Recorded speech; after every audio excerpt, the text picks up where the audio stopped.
Nagkayusa karon ang Land Transportation Office Region 11 og lokal nga paggabanan sa lungsod sa Lupon, Davao Oriental aron nga mapaspasan ang pag-able sa LTO Extension Office sa lungsod subay sa office order gikan sa Central Office. Nasairan nga kumablihan na ang maong buhatan. Dali na lamang para sa mga motorista ang aplikasyon alang sa registration sa ilang masakyanan, lisensya sa driver o konduktor ug mas student permit nga nagdala sa mga mahinungdanon nga serbisyo sa LTO nga mas duol para sa mga tao sa Lupon ug kasikbit nga LGU.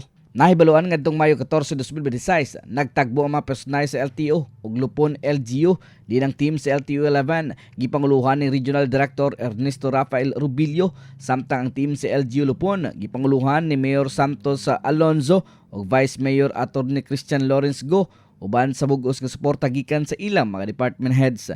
Nahibaluan nga pagtukod sa LTO Lupon Extension Office, usa ka malungtaron nga tinguha sa lokal nga liderato, usa ka inisyatibo nga makapadali sa pag-akses sa publiko sa mga serbisyo sa LTO samtang ipakusgan ang kaluwasan sa kalsada. Kasama mo sa balitag serbisyo publiko, Radyo Man, Bien Abados Tatak, Aramen.